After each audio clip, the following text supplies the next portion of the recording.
So when we are horizontally lining, there's a slightly different way of folding your paper because we're going to concertina it. So a small fold of about a foot or just over, and again the same.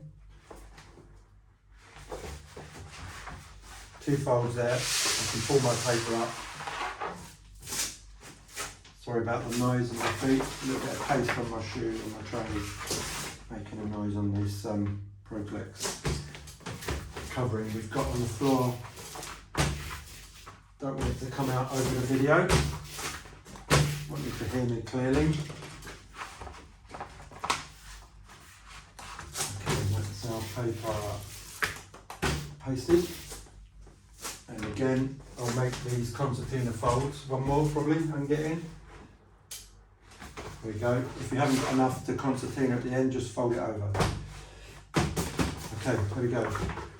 Now with lining paper, that needs to soak for about 5 minutes, because if you put it straight onto the wall, it will bubble. That will be the bubbling I was talking about when paper hasn't soaked enough. So I'm going to leave this for 5 minutes now.